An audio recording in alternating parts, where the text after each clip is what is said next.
esse negócio da menina lá do Recife, antes mesmo que o padre Paulo nos chame, né, eu fiz aqui uma coleção, tá certo, de casos de meninas de 9 anos que foram estupradas e deram à luz crianças. As crianças estão saudáveis, as suas mamãezinhas estão felizes, naturalmente precisam de alguém mais velho, uma avó, uma tia, alguma coisa assim para ajudar a criar. Tem um monte de casos aqui. Em 2006, né, no Brasil, na floresta amazônica, né, uma menina índiazinha foi lá, foi estuprada, teve criança, né? A criança fez a operação cesárea, a mãe está bem, a criança está bem, está todo mundo feliz. Porque só se perguntar para a criança, ó, tem um bebezinho, você quer? Ora, porra, 100% das meninas vão dizer, eu quero. Esse é o sonho de toda menina, pô, tem um bebezinho. Sei por que elas brincam de boneca? Porque não dá dando para ter um bebezinho, porra. Se tiver um bebezinho direto, assalta a etapa da boneca. Tá certo? Então tem que respeitar esse sentimento das crianças. Peraí, tem alguém na linha? Alô? Alô? Alô, Olavo? Eu? Boa noite, aqui é o padre Paulo Ricardo falando. Olha aqui, gente, já temos o padre Paulo Ricardo aqui na linha. É um grande prazer tê-lo aqui, padre. Eu estava falando exatamente desse caso. Estava dando aqui uma lista de meninas de 9 anos que tiveram filhos e os filhos estão saudáveis. Uhum. Todas elas por causa de estupro. Mas as meninas mesmo quiseram ter os bebês. Os bebês estão vivos, estão bem e elas também estão bem. Claro que 9 anos é um problema, se alguém ajudar. Claro, claro. Mas é exatamente essa situação, Olavo, que aconteceu lá em Recife, né? Eu estou bastante por dentro da situação. Eu estava pregando retiro no seminário de Recife, logo antes do caso todo ter acontecido. E estou por dentro de toda a situação. Ali a menina não corria nenhum risco de vida, a não ser, claro, o risco normal, que significa uma gravidez nessa idade, né, tão precoce. Mas não havia risco nenhum que justificasse o aborto e, no entanto, ela foi raptada por uma organização abortista e que se aproveitaram da mãe. Quer dizer que o risco foi tudo inventado para aqueles fulanos, eles que inventaram esse negócio, não tinha nenhum atestado médico. Então, aí que está. Há toda uma pressão, havia toda a pressão em cima do hospital, né? Quando o hospital viu que o pai da criança era contra o aborto e que o aborto seria ilegal, porque, veja só, o aborto legal no Brasil, né, infelizmente existe, né, essa possibilidade de aborto legal com relação a um estupro ou com relação a risco de vida da mãe. Mas, no caso aqui, eles precisavam ter o consentimento dos pais. O pai biológico da criança, né, era contra o aborto. E, no entanto, eles pegaram a mãe, que é analfabeta, fizeram a mãe assinar com o polegar, uns documentos que ela não sabia o conteúdo, autorizando o aborto. Então, a coisa... É uma fraude, isso é um estelionato. Justamente, o aborto foi não somente ilegal, que foi contra o consentimento do pai, porque no caso de os pais não estarem de acordo, seria necessário que a justiça se manifestasse. Não somente foi ilegal, como foi clandestino, porque levaram a mãe e levaram a criança para uma clínica cujo paradeiro não se conhecia, não escondendo do arcebispo de Recife, que todo mundo está dizendo que é malvado, etc e tal, não, escondendo do pai da criança. Meu Deus do céu! Eles esconderam, foi do pai da criança, que era contra o aborto. E a mãe também era contra o aborto. Só que acontece que eles convenceram a mãe, a pobre coitada, analfabeta, que a criança morreria se não fizesse o aborto. Então fizeram todos os procedimentos às pressas. Enganaram a mãe, então, porque o médico não tinha dito nada que havia risco para a menina. Pois é, não havia risco nenhum e, no entanto, fizeram a coisa. Agora, qual é o problema dessa história toda? O problema dessa história toda é que nós, na Igreja Católica, e aqui eu falo como padre, como quem conhece os bispos envolvidos, né?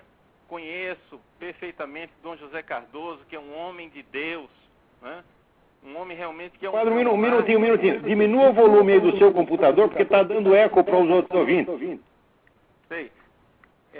Eu estou falando do telefone e não há nenhuma... Talvez seja o problema na ligação. É o problema da ligação. Continue assim mesmo, tudo bem, não tem problema. Então veja só. O que é que acontece? As pessoas que estão envolvidas, o pessoal não está entendendo que tudo isso está sendo capitalizado como uma vitória política contra a igreja e a favor do aborto. Né? Então, infelizmente, dentro da Igreja Católica não está havendo gente com coragem suficiente para enfrentar a situação e se colocar ao lado claramente de Dom José. Dom José, ele cumpriu o seu dever. Agora, claro, a gente pode questionar e dizer, mas a forma como ele falou não foi simpática, a forma como ele falou, mas nós não estamos num concurso de Miss Simpatia. Nós estamos aqui diante de um arcebispo que é temente a Deus, ele sabe que ele tem um dever dele de pastor, e o dever dele de pastor era não somente salvar a vida daquelas 2 crianças inocentes na barriga de uma outra criança inocente, né? Mas o dever dele também era de esclarecer os fiéis católicos da gravidade do crime. Claro. Agora, existe toda uma confusão dentro da igreja e dentro do episcopado, porque os bispos não estão enxergando que quanto maior a nossa timidez, mais essas pessoas, mais esses abortistas vencem politicamente, porque a vitória que eles querem com esse caso todo não é somente a morte das 2 crianças. Eles querem uma vitória política, eles querem que o brasileiro aceite o aborto. Agora, 90% da população brasileira é contra o aborto. E eles sabem disso. A igreja tem o apoio da população. Quer dizer, por que estão com medo? Isso é uma epidemia nacional de boiolice. Eu só me desculpo falar assim, mas é a verdade. Tá entendendo? Não, mas é isso mesmo. Falta a virtude da fortaleza, ou seja, a coragem. Exatamente. A virtude da fortaleza. Que significa o quê? A virtude da fortaleza é a virtude de eu me dispor a sair ferido de uma briga, porque existe um bem maior em jogo. É isso mesmo. Santo Tomás de Aquino diz que os anjos não têm fortaleza. Por quê? Porque os anjos não podem sair feridos, ninguém pode matar anjo. Quem tem fortaleza é gente, porque nós somos mortais, nós somos capazes de ser feridos. Então, nós temos que ter a força de enfrentar uma briga, mesmo que a gente saia ferido moralmente, ferido naquilo que é a boa fama, etc e tal, mas nós temos que cumprir o nosso dever, mesmo que isso nos custe. E é isso que precisa ser recordado para as pessoas da igreja, né? Porque veja só esclarecendo para as pessoas que estão ouvindo, a Igreja Católica, ela é absolutamente contra esse crime horrível que foi o estupro de uma menina, o abuso sexual de uma menina de 9 anos de idade pelo seu padrasto. A igreja abomina isso. Só que o culpado desse crime não foram as 2 crianças inocentes que estavam na barriga da mãe. Claro, então para proteger uma criança tem que matar 2? Que história é essa? Que matemática é essa? Que maluquice é essa? Né? Só que a mídia cria todo um clima de histeria em cima da coisa, né? Cria um clima de histeria, por quê? Porque eles querem capitalizar contra a igreja. Todas essas fundações internacionais, MacArthur, Rockefeller... É muito dinheiro que está correndo aí. Correndo dinheiro, despejando dinheiro no Brasil. O que é que a campanha abortista elegeu como navio quebra-gelo para conseguir que os brasileiros se dessensibilizem a respeito do aborto? O navio quebra-gelo que eles estão usando são os abortos legais. Então você veja, por exemplo, em 1988, no Brasil, existia a possibilidade de abortos legais Só que os abortos não eram feitos, porque o brasileiro era contra o aborto. Mesmo no caso de estupro, mesmo no caso de risco da mãe, praticamente não existiam os abortos. Em 88, a Fundação MacArthur despejou 36 milhões de dólares no Brasil para fazer clínicas. Eles mesmos financiam o aborto ilegal e depois tem que legalizar porque o aborto ilegal está matando pessoas. Isso mesmo. Eles fazem o crime e o denunciam. Essa gente é hedionda, é horrível. Sobretudo essa família Rockefeller. Esse é um bando de loucos que há 100 anos eles só pensam em governo mundial. Eles inventaram um mundo e querem implantar aquilo a ferro e fogo. E dão dinheiro para comunista, dão dinheiro para abortista, dão dinheiro para feminista, dão dinheiro para movimento gay, só para criar agitação, criar ódio. Infelizmente isso é verdade, Olavo. E qual é o problema? O problema que a gente nota dentro da igreja é que os bispos, a maior parte dos bispos, são homens bons, mas eles não estão treinados para enxergar esse jogo político. Então, para eles, é uma questão somente de moralidade privada. Eles têm que ver que o que acontece é isso. E nós, aqui, saímos perdendo politicamente. Claro. Por causa da nossa timidez. Não é? Você veja, por exemplo, as declarações da CNBB e do Regional Oeste 2. O que é a CNBB? A CNBB é um organismo para que os bispos consigam atuar mais ou menos em sintonia uns com os outros. Então a CNBB, ela não fala em nome dos bispos do Brasil inteiro. Ela fala somente em nome dela mesma. Gente, isso aí é importantíssimo. A CNBB não tem autoridade para dizer o que um bispo tem que fazer ou não tem que fazer. Ela não tem autoridade para isso. Aquilo é apenas a opinião do grupo. Exato. Por quê? Porque a CNBB é um grupo que coordena a ação geral dos bispos do Brasil. Quem tem autoridade sobre os bispos é o Papa. Ou então, o Concílio Ecumênico junto com o Papa. Não é? É isso mesmo. Só quem pode dar ordem para o bispo é o Papa ou o Concílio. Isso. Então, o que acontece? A CNBB, ela fez declarações corretíssimas. Só que o problema é o seguinte, as declarações foram corretas demais. Entende? Eles concluem a declaração dizendo assim, cabe a nós, né? Eles dizem assim, não concordamos com o desfecho final de eliminar a vida de seres humanos indefesos. Quer dizer, está politicamente correto demais, gente. Ou seja, pois é, está querendo agradar o mundo. Eu entro na sua casa... Isso aí não é o que se chama respeito humano, padre? É respeito humano. Não, é respeito humano colocado acima do dever de obediência a Deus. Isso aí não pode. Então, eles condenaram a coisa, entendeu? Só que tem que condenar de leve. Entendeu? Não pode ferir os sentimentos, não pode magoar as pessoas. Isso pode magoar o sentimento nosso, o sentimento do católico que vai pro brejo, né? Joga tudo na privada. Agora o sentimento do descrédito do abortista, isso aí não pode tocar. Isso aí é o beautiful people, né? O beautiful people da mídia, do show business. Então, o pessoal da igreja se intimida perante essa gente que não vale um tostão. Exatamente. Como é que uma pessoa, vamos supor, eu entro na sua casa, rapto sua filha praticamente, foi o que aconteceu, foi um rapto, né? Mato 2 crianças inocentes e digo, eu não concordo com o desfecho final. Está meio fraco, né? O que é isso? Isso aí é o que eu digo, o sujeito está lá assaltando a sua casa, você acha que é apenas uma divergência na interpretação do Código Penal. Né? Entendeu?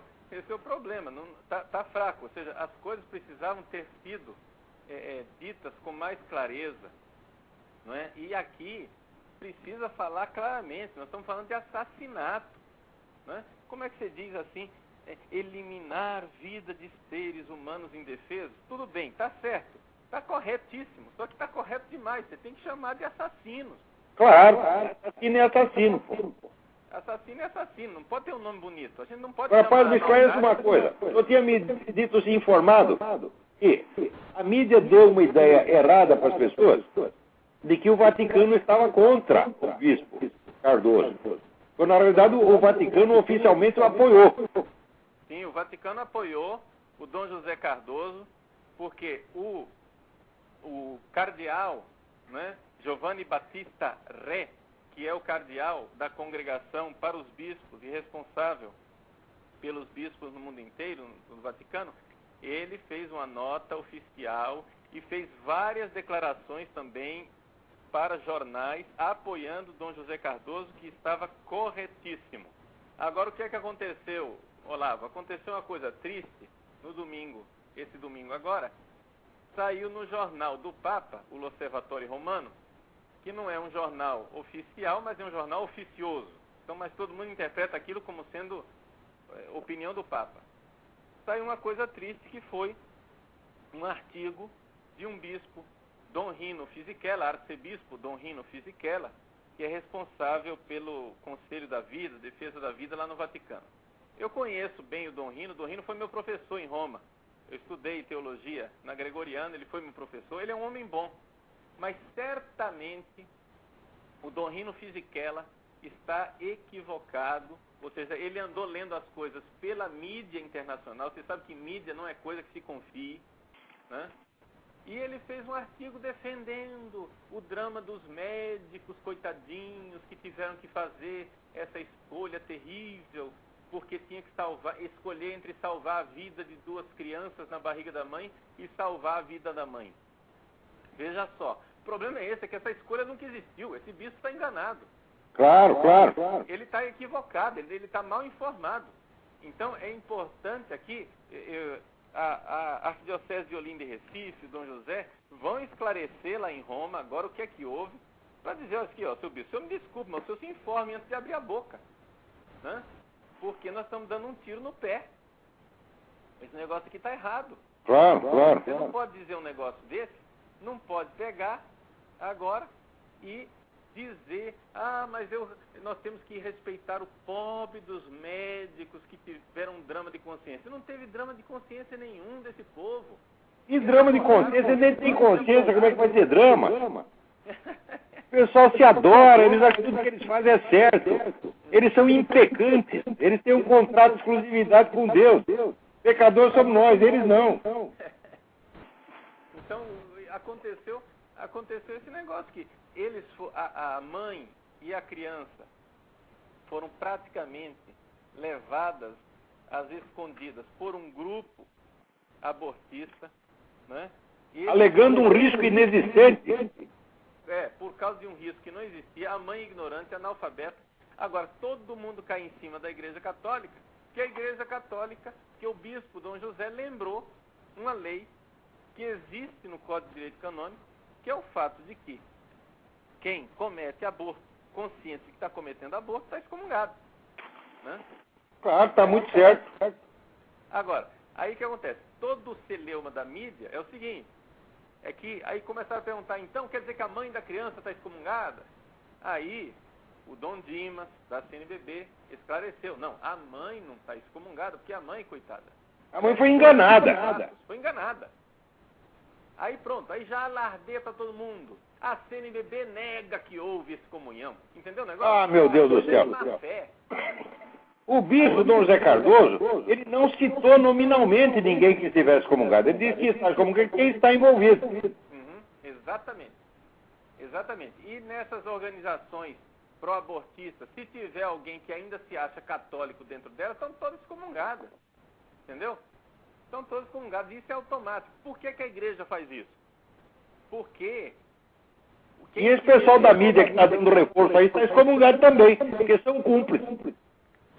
Quem promove o aborto diretamente, quem é diretamente colaborador do aborto, defensor do aborto, apologeta do aborto, está incorrendo nesse pecado grave, e se a colaboração for direta mesmo, é excomunhão. Claro, está muito certo. Então, veja só, aqui que está a coisa. Por que a igreja tem essa norma de excomunhão? As pessoas ficam dizendo, coitada das pessoas que ficam excomungadas. Veja só, por quê? Porque assassinato é uma coisa que deveria ser previsto, o homicídio deveria ser punido pelo Código Penal Civil de cada país. Então, a igreja, por exemplo, não excomunga o assassino que entra numa casa e mata alguém. Por quê? Porque já tem a lei dos homens que faz isso, e já põe ele na cadeia. Só que a igreja decidiu colocar essa pena de excomunhão com relação ao aborto, por quê? Porque as legislações civis, as legislações humanas estão fracas. Em muitos países o aborto é legal, né? Então, a igreja tem diante dos olhos o quê? O bem. Aqui, padre, calcula-se que já houve 50 milhões de abortos desde que aprovaram aquela porcaria a sentença da Roe versus Wade. Já teve 50 milhões de abortos. É, O exatamente. pessoal está concorrendo com Hitler e Stalin. Uhum. Exatamente. O negócio aqui é Mas ainda tem outro aspecto aí, padre, que nós não comentamos na nossa conversa. Eu vou lembrar aqui. Esses casos de ataque sexual a meninas, quase todos acontecem em casas de mães solteiras que vivem com o amante. Na família regularmente constituída, isso é raríssimo. Então, esse mesmo pessoal dito progressista, que quer esculhambar com a família, eles estão criando essa situação e, em seguida, eles mesmos acusam os outros. Quer dizer, eles fazem o serviço do diabo, eles dão a tentação e depois dão a acusação. É, exatamente isso. Quer dizer, isso já não é mais nem maldade humana, isso é maquiavelismo diabólico. É, realmente, a coisa é diabólica. E nós temos que ver que nós temos que sair dessa nossa inocência, desse bom mocismo, entendeu? É aquilo que você denuncia nos seus programas. Eu sou ouvinte assíduo dos seus programas. Você pode saber que toda semana tem pelo menos um padre ouvindo você. Sou eu. Muito obrigado, padre, muito obrigado. Nós somos seus fãs aqui. Rezo por você e pelo seu trabalho todos os dias na Santa Missa. Muitíssimo obrigado, que Deus o recompense. Você mora no meu coração e não paga aluguel. O senhor também. Aqui é sócio remido. Aí é amor eterno, padre. Todo mundo aqui ama o senhor muito, muito mesmo, viu? Tá bom, Olavo. Eu agradeço muito.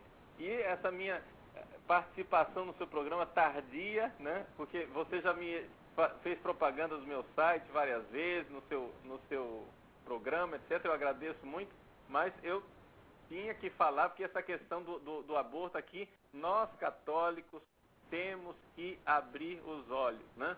Você que é católico, a sua família católica, você está fazendo o seu dever, Olavo. Você está de parabéns, porque é isso mesmo. Nós temos que brigar. Tem que ter a virtude da fortaleza, né? Muito obrigado. É ser capaz de dar a cara a tapa, né? É isso mesmo. Eu não presto, mas eu estou do lado certo. Uhum.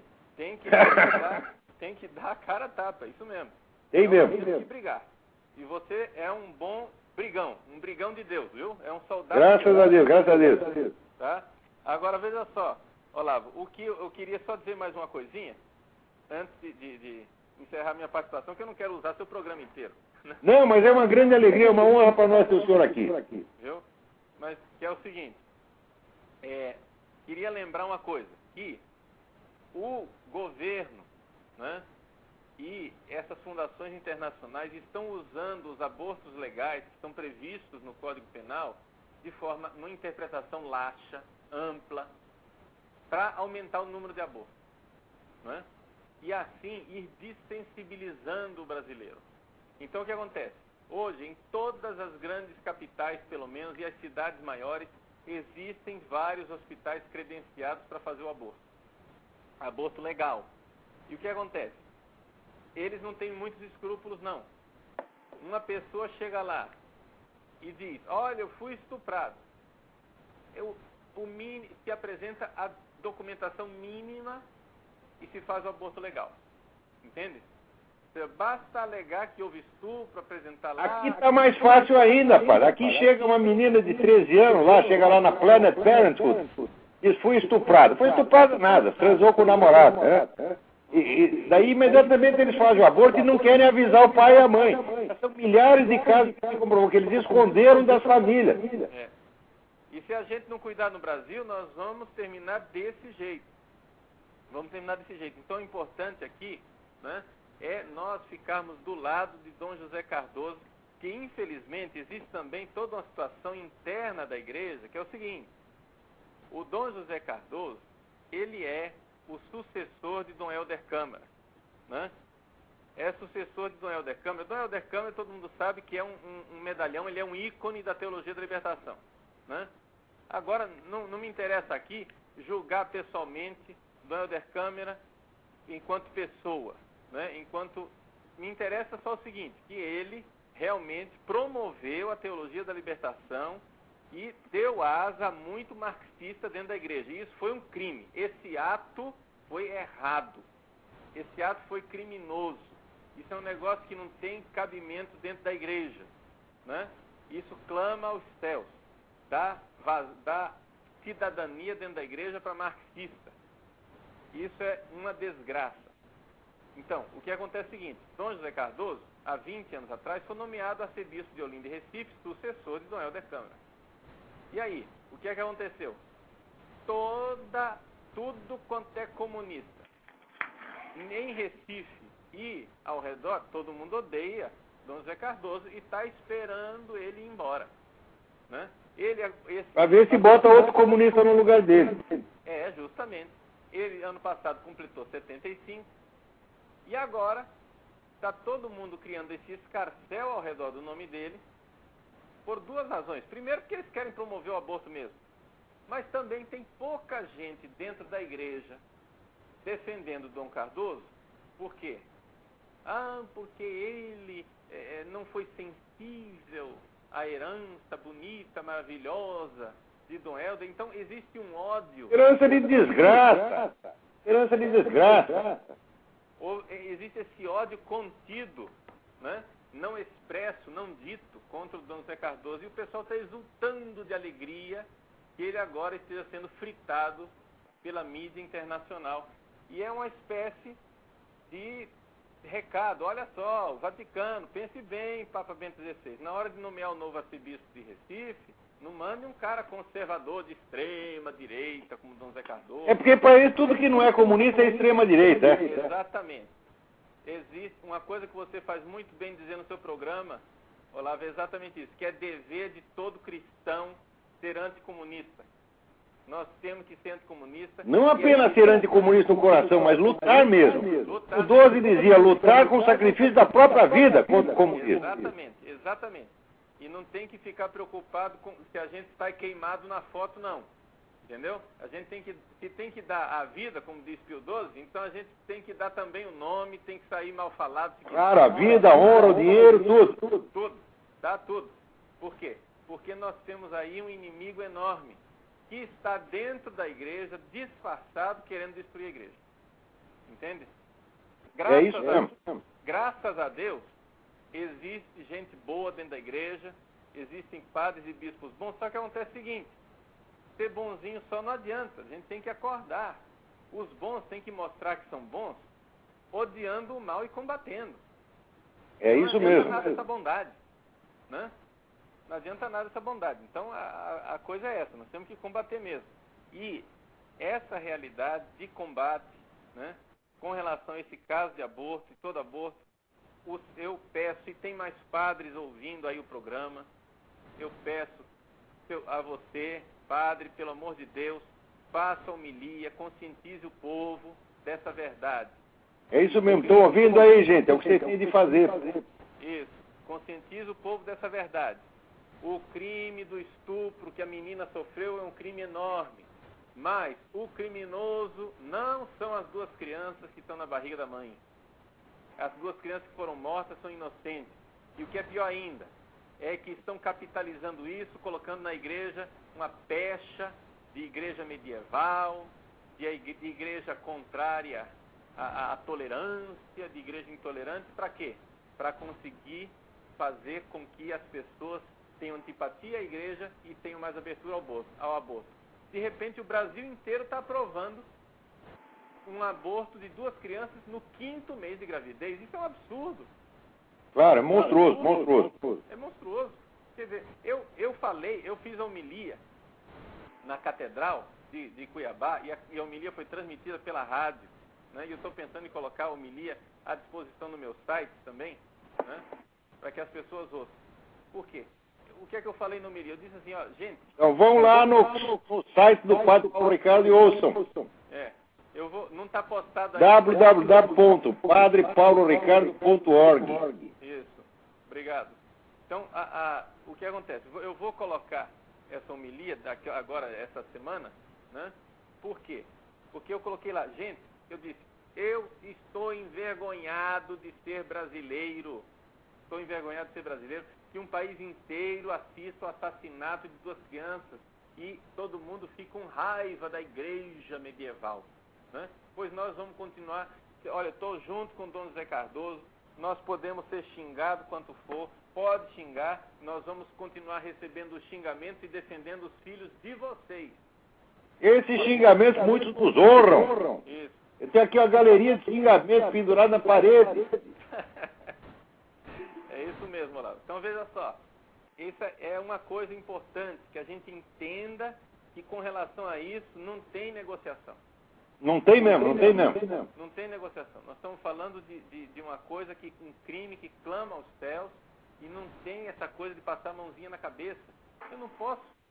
Não é adequado, gente, eu chegar e dizer, eu não concordo com o desfecho da situação. Mas que desfecho, gente? Você tem que dizer, eu não concordo. Esse assassinato clama aos céus, isso é um crime hediondo, é uma coisa terrível. É assim que tem que dizer. Entende? Porque esse bom mocismo não vai dar em nada. É aquilo que você diz, que o brasileiro está confundindo ética com estética, né? Claro. Então, essa coisa aí é importante. A gente não pode confundir ética com estética. Então, os padres, pelo amor de Deus, padres, vamos denunciar. Vamos falar, vamos abrir a boca. Você foi feito padre para isso. Um dia você vai estar diante do trono de Deus. Entendeu? Exatamente. Deus vai pedir satisfação. O que você fez lá? Exatamente. O mandato que eu te dei. O que é que você fez do seu sacerdócio? Você defendeu você mesmo a vida inteira? Então, nós temos que criar essa consciência de que padre e bispo são seres humanos com a sua alma em perigo. Nós temos um mandato de Deus, mas que põe a nossa alma em perigo se nós não formos fiéis a isso. Então, tem que parar com essa bobagem. Eu não sei de onde é que católico no Brasil criou essa ideia frouxa de que padre e bispo, porque é padre e bispo, não é criticável. Ninguém pode criticar um padre e um bispo. Pode criticar até papa. Pode. Por quê? Porque pode e às vezes tem o dever de fazer. Exatamente, né? E o padre, se tem uma coisa que é sadia na espiritualidade... Santa Catarina de Sena já ensinava isso, a minha padroeira, no dia que eu nasci. Isso, muito bem. Santa Catarina de Sena dizia para o Papa, escrevia para o Papa, dizendo, o senhor seja homem, volte para Roma. Né? Olha aí, é isso aí, vamos parar de bolice, seja homem. Santa Catarina de Sena, seja homem, volte para Roma. E o Papa ouviu, isso é que é o mais interessante. Pois é. E o Papa ouviu, Santa Catarina de Sena era uma leiga. Ela não era nem monja de clausura, ela era de uma ordem terceira dominicana, viu? Então era uma leiga que escrevia para o Papa e dizia, o senhor seja homem, volte para casa, cumpra seu dever. Entendeu? E é isso mesmo, você faz muito bem de ter ela como padroeira, viu? Mas é isso, Olavo. Tá? Então tá bom. Então, muito obrigado pela sua participação. Eu que agradeço. Certamente elevou o nível do meu programa, pelo menos diminuiu o número de palavrões por minuto.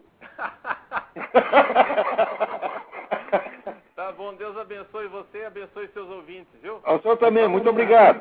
Tá.